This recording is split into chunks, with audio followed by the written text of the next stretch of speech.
Bienvenidas, ¿cómo estáis? Yo estoy súper bien, como veis, porque estoy en el bosque. Hacía bastante tiempo que no venía aquí al bosque a grabar así un vídeo de tú a tú, me hacía ilusión, tenía ganas. Me gusta mucho este tipo de vídeos así, de estar un poco en la naturaleza hablando de cosas que me encantan y cosas que me apasionan. Me he venido aquí al bosque, a mi sitio favorito, a hablaros de mis mujeres favoritas, que son las escritoras que cambiaron mi forma de leer. Es increíble estar aquí. Quiero puntualizar eso porque es increíble estar aquí, hay solecito, no sé.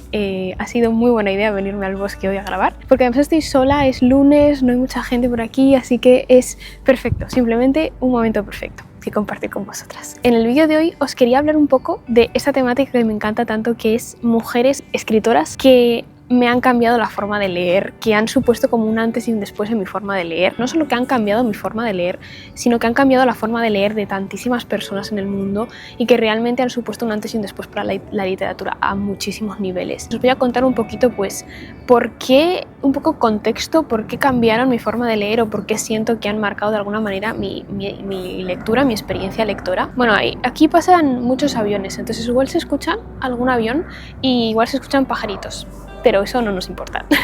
Y también os voy a recomendar cuál es de esas mujeres mi libro favorito. Entonces empecemos. La primera escritora, sin duda alguna, es May Serton, mi querida May. Ya sabéis que estoy obsesionada con May Serton. Tiene muchísimas publicaciones, tiene bastantes publicaciones de poesía. En general creo que lo que más destaca de ella es su autobiografía, sus novelas autobiográficas, sus diarios autobiográficos. Aquí en España la acoge la editorial Gallonero, que es mi editorial favorita, precisamente porque acoge a May Serton, pero también porque tiene muchísimas novelas y muchísimas historias, muchísimos libros que tratan mucho la temática de la naturaleza, de la mujer y la naturaleza, y May Serton en esta temática es la reina más absoluta. Creo que no hay nadie mejor que ella para hablar de la relación de la mujer con la naturaleza, una mujer encontrándose a sí misma en la naturaleza, la relación también de la escritura y la naturaleza. ¿Por qué siento que May Serton me cambió mi forma de leer? Primero porque yo no tenía ni idea de que realmente a mí me gustaban las autobiografías, no tenía ni idea de que una mujer hablando de sus experiencias, hablando de su vida, a mí realmente me fuese a interesar a algún nivel. Nunca pensé que realmente yo saliese de la ficción, saliese de las historias de fantasía. Nunca pensé que realmente yo fuese a ser ese tipo de persona, pero sí, realmente cuando descubrí a May Serton, principalmente descubrí a May Serton por Gallonero. Gallonero ha hecho una maravillosa labor editando a May Serton, no solo en la manera en la que la ha editado a nivel narrativo, sino que también las propias portadas, cómo son los libros en sí. Siento que te transmiten muchísimo la esencia y que Gallonero es como el mejor hogar que podía tener May Serton aquí. Yo la verdad es que la descubrí gracias a Gallonero, gracias a las portadas tan vistosas que teníamos en las librerías de May Serton, y en cuanto la leí me di cuenta de que me encantaba leer sobre mujeres que se van al campo y nos cuentan su experiencia y nos cuentan cómo viven en el campo, los huertos que tienen, cómo se relacionan con la naturaleza. Me encanta toda esa temática. Gracias a ella descubrí no solo ese amor por las autobiografías en relación con la naturaleza que tenemos, sino también descubrí una manera de apreciar la belleza del mundo en los pequeños detalles, en que estés en tu casa, en el salón de tu casa, y entre un rayo de luz de repente en tu mesa. Ese tipo de pequeños detalles que ella describe como momentos solemnes, momentos trascendentales en su vida y en su proceso en la naturaleza. Me dio muchísima energía de empezar a fijarme en los pequeños detalles que me rodean y empezar a apreciarlos como pura belleza, como puro arte que nos aporta la naturaleza, nuestro entorno. Sobre todo pues a tener también un amor por las pequeñas rutinas, por las pequeñas ceremonias que haces para ti, que haces para tu entorno. Como ella describe toda esa experiencia de irse a vivir al campo como una experiencia que realmente merece la pena contar. Tú lo lees y piensas, es que esta historia tiene que ser contada, aunque es la historia más básica del mundo de una señora yéndose a un pueblo, comprándose una casa en un terreno, plantando nabos y simplemente teniendo una vida rural y ya está. Y que es cierto que May Serton, he de puntualizar un tema, como May Serton al final representa un poco toda esa corriente de mujeres que se van a vivir al campo y que te cuentan su experiencia, pero sí que es verdad que junto a ella y también Pia Pera y algunas más, siento que tienen un poco un sesgo tal vez un poquito privilegiado, porque al final en May Serton vemos a una persona que puede comprarse una casa muy bien abastecida en un pueblo donde puede vivir bien, donde puede tener como ciertos privilegios y ciertas comodidades, y tal vez no es la experiencia total que se puede vivir cuando te vas a vivir a un pueblo. Sí que es cierto que en May Serton cambié un poco mi perspectiva de ella en ese sentido cuando leí Diario de una soledad, porque en Diario de una soledad nos da un poco como la cara B de Anhelo de raíces, donde podemos ver que realmente su experiencia yéndose a Nelson, a ese pueblo un poco aislado, aislado y viviendo en una casa ella sola, en soledad, en la naturaleza, viviendo como las estaciones en su máximo esplendor, como la pureza de la naturaleza en sus carnes, tal vez también tiene partes malas como puede ser la soledad, y en este libro ella nos lo retrata y es verdad que nos da un poco esa visión más realista de lo que es realmente vivirse a un entorno rural. Entonces, bueno, siento que hay un poco ahí de debate en torno al tema del privilegio, pero por otra parte pienso que May es muy especial, ella tiene lirismo en sus palabras, ella tiene magia en sus palabras y siento que merece tanto la pena leerla, no tanto tal vez por su experiencia, por lo que vamos a aprender del tema naturaleza en sí, sino por cómo ella lo retrata, por cómo ella nos lo acerca. Una de mis escritoras favoritas, si no la que más, y creo que es súper recomendada para cualquier persona que quiera empezar a leer un poco de autobiografía, que quiera empezar a leer sobre mujeres que van a vivir al campo, que es la mejor temática del mundo. Y mi libro favorito de May Serton, como no, es Anhelo de raíces, es el primero que leí de ella, pero es que no hay otro libro que lea de ella que me guste más. Es increíble, Anhelo de raíces es uno de mis libros favoritos, eso es su máxima esencia, Anhelo de raíces. La siguiente escritora que marcó mi forma de leer, como no podía ser de otra manera, es Elizabeth Anon. Elizabeth Anon, la reina de mi infancia, la diosa que creó la fantasía de mi infancia, el mundo imaginario de mi infancia, donde yo quería vivir, donde yo quería ser, donde yo quería existir, era en Fairy Oak. Y Elizabeth Anon no solo es que sea una gran escritora porque haya marcado mi infancia a nivel de... Yo empecé a leer gracias a Elizabeth Anon, a encontrar amor por la lectura y a vincularme con los libros de una manera poderosa gracias a Elizabeth Anon y a todo el universo que creó en Fairy Oak. Pero no solo por eso, sino porque Elizabeth Anon me dio una perspectiva de la lectura diferente. Yo cuando era pequeña y leía libros, generalmente entendía los libros que leía como lecturas, donde te cuentan una historia, te cuentan un cuento, te cuentan una moraleja. Normalmente la literatura infantil suele estar concienciada y muy guiada un poco por enseñar algo, porque tenga una moraleja, porque sea una novela que los niños puedan aprender algo. Pero yo con Fairy Oak aprendí que la lectura está para disfrutar y que la lectura,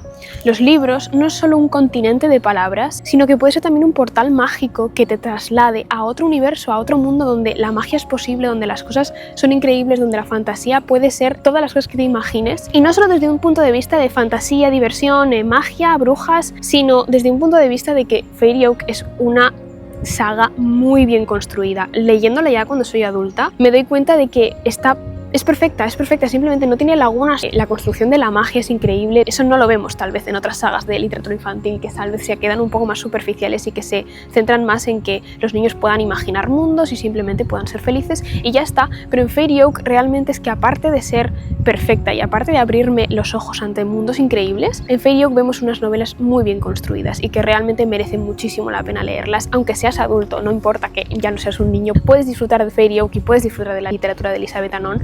Y principalmente cambiaron mi forma de leer precisamente por eso, porque me introdujeron en la lectura, para empezar, me introdujeron en una manera de leer, de no solo leer para contar una historia, sino también leer para vincularte con los libros, crear recuerdos en torno a los libros y realmente sentirte como que estás en un mundo diferente. Entonces eso no siento que sea algo fácil de hacer. Si tuviera que decir un libro favorito de Elizabeth Anon, voy a centrarme en Fairy Oak porque obviamente Elizabeth Anon tiene muchas otras sagas maravillosas, pero la mía más favorita evidentemente es Fairy Oak. Pero si tuviera que decir cuál es mi libro favorito de Fairy Oak, sería incapaz de decirlo. Yo sé que en el libro que hice de Fairy Oak, que tenéis por el canal, os lo dejaré por aquí por si queréis verlo, que también estoy en el bosque, es mi vídeo favorito de todo el canal. Creo que dije que mi favorito igual era el de Phlox, pero no estoy segura. El primero que se me viene a la mente es el primero, es El secreto de las gemelas, porque fue el primero y porque fue el primer libro que yo recuerdo cuando era pequeña decir, me he leído una novela entera. Yo me acuerdo que Fairy Oak era sobre todo El secreto de las gemelas, más en específico el primero, para mí era mi vía de escape cuando yo estaba mal de pequeña, cuando yo tenía ansiedad de pequeña y cuando estaba en un momento de bloqueo, de tener miedo, de tener preocupación, de estar como en ese momento de no poder hacer nada porque estás atacada por la ansiedad. Yo lo que hacía era cerrar los ojos y ponerme a resumir El secreto de las gemelas. Me ponía a contar como si fuese un speech, como si fuese una exposición oral de clase. Yo me ponía a contar, pues Fairy Oak trata de dos gemelas, de un mundo mágico en la que las dos gemelas son brujas, y me ponía ahí en mi cabeza como si fuese un trabajo de clase a narrar de lo que iba Fairy Oak. Y me acuerdo que me calmaba muchísimo. Fairy Oak es todo para mí, es que es un mundo mágico en el que desearía vivir y aparte es una vía de escape para mí. En general, pensar en Fate me hace feliz, así que es perfecto. La siguiente autora de la que quiero hablar es Agatha Christoph. No he hablado mucho de Agatha Christoph en el canal, pero realmente sí que cambió muchísimo mi manera de leer. Yo descubrí a Agatha Christoph cuando estaba trabajando en la librería hace 2 años. Mis compañeras libreras me la recomendaban muchísimo. Yo no la conocía, pero me pareció muy interesante porque Agatha Christoph me enseñó que la literatura no tiene por qué ser pomposa, no tiene que ser grandilocuente, no tienes que tener un dominio del lenguaje demasiado extrovertido, sino que puedes tener un dominio del lenguaje muy sencillo y con palabras sencillas, simples, comunes, populares, puedes decir muchísimas cosas. Me parece muy interesante cómo Agatha Christoph hace uso del lenguaje, porque ella nació en Hungría, pero cuando tenía 20 y pocos años se mudó a Suiza y estuvo trabajando en una fábrica de relojes donde empezó a estudiar francés. Y cuando empezó a estudiar francés fue cuando empezó a escribir sus novelas. No escribía en su lengua materna, sino que escribía en francés, que me parece súper interesante porque Agatha Christoph es capaz de utilizar el lenguaje de una manera pobre, entre comillas. Hizo muchísimo aprendizaje para poder hacer un buen uso del lenguaje, pero sí que se nota al final que no es su lengua materna y cómo ella al final tiene que saber ingeniárselas para utilizar el lenguaje de una manera que sea poderoso y que exprese lo que ella quiere expresar, pero de una manera que no es natural para ella, que no le sale genuino, no está en su naturaleza porque no es su lengua materna. Entonces me parece muy interesante porque al leer a Agatha Christoph vemos que realmente tal vez el kit de la cuestión no esté en cómo utilizamos el lenguaje o tener un dominio excelente del lenguaje, saber muchísimas palabras, saber cómo conjugarlas, saber cómo utilizarlas, cómo combinarlas, sino realmente que tú seas capaz de ingeniártelas y de tener herramientas para poder utilizar el lenguaje de una manera inteligente y poderosa, de cómo puede haber poeticidad y cómo un mensaje puede ser impactante, aunque sea mediante un lenguaje sencillo, aunque no sean palabras muy cultas. No, puede ser un lenguaje muy sencillo, muy coloquial y muy popular, pero que al mismo tiempo transmita muchísimas cosas y que se pueden decir una infinidad de cosas con palabras muy sencillas. En el momento en el que yo descubrí a Agatha Christoph, estaba descubriendo un poco esta corriente que está muy en auge ahora mismo en la literatura, que es que hemos pasado de esa corriente más romántica, el romanticismo, recargar muchísimo el lenguaje, como todo antes era como muy horror vacui, el lenguaje todo muy recargado, muy decorado, y el lenguaje cuanto más recargado y más pomposo mejor, que se ve mucho en el romanticismo, ha pasado a una modernidad en la que ahora mismo es al revés. Ahora mismo siento que lo que prevalece es que puedas decir muchas cosas con pocas palabras. Cuantos menos palabras, pero más concisas y más poderosas puedas utilizar, mejor. Las novelas son más cortas, los capítulos son cortos, no en un sentido de dar mucho estímulo, no en un sentido más de fantasía y lo que vemos un poco en redes sociales, sino más en un sentido de simplemente la literatura contemporánea que vemos hoy en día. Vemos a Irene Solá, lo hace muchísimo, por ejemplo, Mariana Enríquez, Agustina Bazterrica, todo este tipo de autores que al final lo que intentan es utilizar el lenguaje con una poeticidad muy poderosa, pero con pocas palabras, y que todo es más sencillo. Yo a partir de Agatha Christoph fue un poco cuando descubrí que esta corriente estaba más en auge y empecé a descubrir a otras autoras que también hacían lo mismo. Entonces para mí fue un cambio muy grande, porque yo hasta que descubrí esto pensaba que realmente mi manera de escribir, por ejemplo, de yo cómo escribía mis propias historias, se iba más por lo romántico, se iba más por recargar mucho el lenguaje, cuando en realidad lo que más me impacta es cuando es al revés. En cuanto a mi libro favorito de Agatha Christoph, sin duda alguna es La analfabeta. He leído también Klaus y Lucas, y Klaus y Lucas también me parece increíble, me parece como una obra explosiva, ahonda en tantísimos temas y representa tantísimos trasfondos que es interesantísimo, pero La analfabeta es lo que os digo, es que La analfabeta es como que describe precisamente toda esa idea de Agatha Christoph, hablando un poco de cómo ella se mudó a Suiza, cómo tuvo que aprender el lenguaje de cero, cómo tuvo que devorar diccionarios y cómo tuvo que al final a la fuerza amoldarse a una nueva cultura, amoldarse a un nuevo lenguaje y amoldarse también a formas de expresarse muy diferentes a las que ella conocía, para poder expresarse y para poder contar lo que ella quería contar, y lo consiguió porque es una de las mejores escritoras que tenemos actualmente. La siguiente escritora de la que quiero hablar es Han Kang. ¿Cómo podíamos no hablar de Han Kang? Evidentemente ha ganado el Nobel por algo, es una escritora brillante. No es solo que te guste o que no te guste, siento que objetivamente Han Kang es una escritora increíble. Han Kang para mí es una maga de las palabras, es una de esas escritoras que sabe hacer magia con el lenguaje, que me parece simplemente inalcanzable poder escribir de la manera en la que escribe Han Kang. Han Kang me cambió un poco la perspectiva de la lectura porque me hizo entender que la belleza y la violencia pueden coexistir en la literatura, que puede haber poeticidad en ella. ello. Su literatura al final está muy construida en el trauma, en todos esos aspectos más oscuros de su pasado que ella tiene, pero lo hace de una manera tan lírica y tan potente que te llega hasta todos los rincones de tu cuerpo. Ella te cuenta todo lo malo que ha pasado en la vida. No puedes simplemente más que acompañarla y sufrir sus palabras. Siento que ella se ha atrevido a tratar temas que simplemente no puedes ni siquiera poner sobre la mesa. No trata temas tan normales o tan comunes como se puede ver en la literatura, como puede ser el desamor, el duelo. Ella trata temas realmente muy profundos y filosóficamente muy especiales, que realmente siento que los trata porque sabe cómo tratarlos. No sabemos poner las palabras para expresar lo que queremos opinar de estos temas, pero ella sí, ella es capaz y ella lo hace de una manera increíble. Cada temas tan potentes como la destrucción del cuerpo femenino, la represión de la figura de la mujer, los traumas colectivos, la deshumanización, el tema de la memoria, cómo la memoria impacta en la sociedad, impacta en la historia. Hasta hace poco, aquí en España, solo la había editado Rata, y las ediciones de Rata de las obras de Han Kang son increíbles. Me encanta la editorial Rata y me encanta todas las ediciones que hicieron de las obras de Han Kang, pero estoy muy contenta de que haya ganado el Nobel y podamos leerla también a través de Penguin ahora, en novelas que antes no podíamos leer, como en Actos Humanos o otro tipo de historias que tal vez no habríamos llegado a ella si no hubiese ganado el Nobel. Y mi libro favorito de Han Kang, sin duda alguna, es Blanco. Fue una de mis lecturas más favoritas del 2024. Siento que Blanco es ese libro que te marca, es ese libro que lo lees y piensas en él constantemente cuando estás en otros contextos, porque es que no lo puedes olvidar, no puedes dejar de pensar en todo lo que te cuenta en Blanco, y en Blanco vemos como un reflejo de Han Kang muy cercano y muy accesible. Nos cuenta directamente sus propios traumas, en qué se cimentan un poco todos sus pensamientos, toda su oscuridad, es como que te lo cuenta de una manera muy de tú a tú, pero al mismo tiempo de una manera muy lírica, muy poética y que se te mete por dentro de todas las maneras. La siguiente escritora de la que quiero hablar es Agustina Bazterrica. Mi querida Agustina Bazterrica, amamos a Agustina Bazterrica en este canal. Agustina Bazterrica es la reina del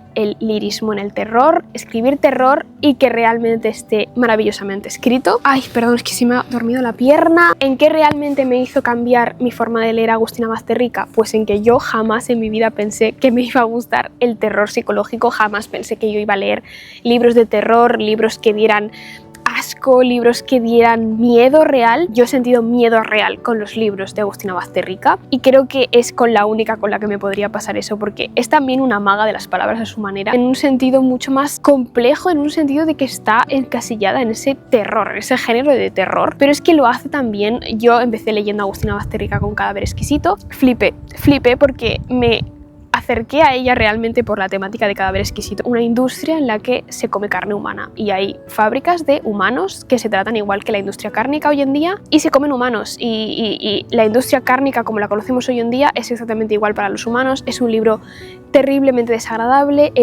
no es para todas las tripas, hay que tener mucho estómago para leer Cadáver Exquisito, pero es increíble, está tan bien escrito, te lo detalla todo de una manera que realmente te pone los pelos de punta y te hace querer vomitar, pero al mismo tiempo tiene pasajes hermosísimos, tienes pasajes donde la poeticidad es lo que representa más ese libro. Entonces me parece increíble cómo puede estar narrando una historia tan asquerosa, tan escabrosa, tan complicada y tan terrorífica al mismo tiempo, pero de una manera poética, de una manera lírica, bonita, preciosa, que tú dices, qué bien está escrito esto.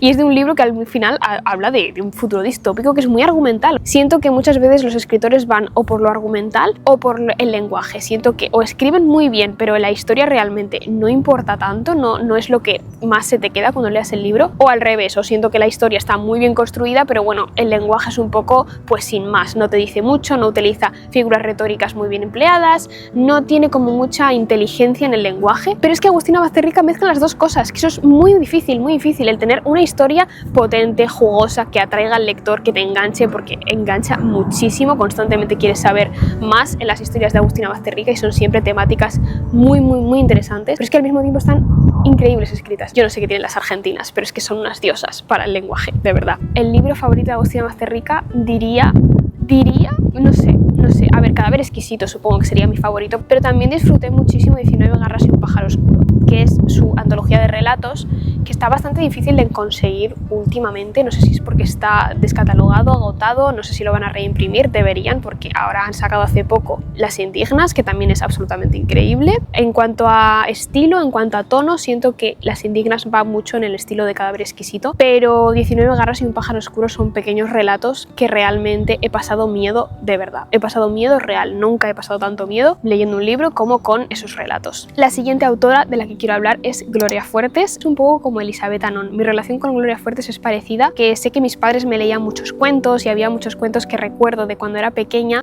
Siento que los pocos que leí cuando era pequeña me marcaron al nivel de que ahora mismo puedo recordar perfectamente lo que sentía cuando leía a Gloria Fuertes. Y es que Gloria Fuertes me cambió la perspectiva de la lectura en un sentido de que creo que a todos los niños le ha cambiado la forma de leer porque han aprendido a través de Gloria Fuertes que la lectura es también un juego, que la lectura es una manera de divertirse, de pasárselo bien. Me gustó muchísimo la antología que publicó Blackie Books, las historias infantiles de Gloria Fuertes, porque Blackie Books tiene también de los poemas de Gloria Fuertes, los cuentos, poemas y demás infantiles más importantes de Gloria Fuertes, y el prólogo es maravilloso. El prólogo de ese libro me encantó porque representa perfectamente lo que es Gloria Fuertes, un tipo de literatura que hace que los niños jueguen y que lo que buscaba realmente Gloria en sus historias no es enseñar nada, no es dar ningún aprendizaje, no es dar ninguna moraleja, es que los niños se lo pasen bien, es que los niños se rían, disfruten. Vemos un tipo de literatura muy absurda en Gloria Fuertes, que creo que es lo más potente que se puede encontrar en la literatura infantil. Siempre la literatura infantil suele estar muy medida por las moralejas, porque los niños aprendan algo, pero es que no hay que olvidar que los niños son niños y los niños tienen que pasárselo bien, tienen que reírse, tienen que divertirse. Entonces Gloria Fuertes lo hace súper bien y me parece una reina en ese sentido, una genia, así que hay que darle su espacio aquí. Y mi historia favorita de Gloria Fuertes es la de Picatoste y la Pulga Pedrita. Me encantaría recuperar mi edición de Picatoste y la Pulga Pedrita, pero estará por ahí perdido en el mundo de los libros olvidados de los niños. Y la última autora de la que quería hablaros es Yuko Tsushima. Para mí fue como un antes y un después en cuanto a entender un poco la literatura asiática. Me parece muy interesante que ella tiene una literatura muy marcada por sus desgracias, que realmente ha tenido una vida muy desgraciada, le han ocurrido muchísimas desgracias. Su padre fue Osamu Dazai, que también es uno de los autores más importantes de la literatura japonesa. Se suicidó tirándose al río con su amante, dejó a su familia endeudada, y siento que cuando conoces la historia y el contexto de un autor empiezas a leerla diferente. Aquí en España la editorial que acoge a Yuko Tsushima es Impedimenta y tiene El hijo predilecto, ahora que ha salido hace poco, y tiene Territorio de luz, que es uno de mis libros favoritos. Ella retrata muy bien la figura de la mujer y la manera en la que la mujer está obviamente muy en minoría en la sociedad japonesa, y porque también retrata muy bien la idea de la maternidad de una manera más incómoda. Vemos a una madre que en muchas ocasiones no le gusta ser madre, que en muchas ocasiones es una mala madre. Realmente me parece como muy valiente que una persona, que una mujer en una sociedad japonesa como en la que vive Yuko Tsushima sea capaz de escribir un libro en el que vomite esta idea con una fuerza además y con un lirismo, con un poder del lenguaje que realmente te hace pensar en ello, no te deja indiferente, pero que al final es una realidad que viven muchas madres, y sobre todo también retrata todo esto combinado con la idea de cómo vive la mujer en Japón, cómo vive su vida, cómo vive su figura. Tiene una forma onírica y muy lírica de retratar realidades que son muy de a pie, al final, que son muy terrenales. La idea de una madre simplemente llevando a su hija al colegio, pero tiene maneras de retratarte eso de una forma mágica. Me encantó Territorio de luz. No he leído El hijo predilecto todavía, entonces la obra que os recomiendo de Yuko Tsushima solo puede ser Territorio de luz, pero tengo muchas ganas de leer El hijo predilecto. Os recomiendo muchísimo Territorio de luz, es maravilloso, es una historia simplemente donde cuenta la vida de una madre soltera que acaba de divorciarse de su marido y tiene que cuidar de su hija en un Japón bastante despiadado, en una ciudad que se la come muchas veces, donde la gente no es amable con ella, donde tiene que sobrevivir a una sociedad muy pasiva, donde todo el mundo está muy metido en su cabeza, y realmente representa muy bien toda esa rutina más oscura que ella tiene. Y es uno de mis libros favoritos, y de literatura asiática diría que es uno de los más favoritos que tengo. Así que nada, esa ha sido un poco la charlita de Bosque de hoy. Siento que muchas veces hablo de libros, hablo de historias, hablo de, no sé, novelas que me han gustado, pero no hablo de los autores mucho, no hablo de sus vidas, no hablo de lo que han marcado para mí, y siento que estos autores, estas autoras de los que os he hablado hoy, son autoras que realmente han marcado mi forma de leer. Leo como leo hoy en día gracias a ellas. Todas estas escritoras, si no las habéis leído, os las recomiendo muchísimo, muchísimo, muchísimo. Muchísimas gracias por estar aquí en el canal una semanita más. A mí me ha encantado hacer este vídeo, ya sabéis que me encanta venir al bosque a charlar con vosotras. Espero que estéis teniendo una semana muy bonita y nos vemos en el siguiente vídeo.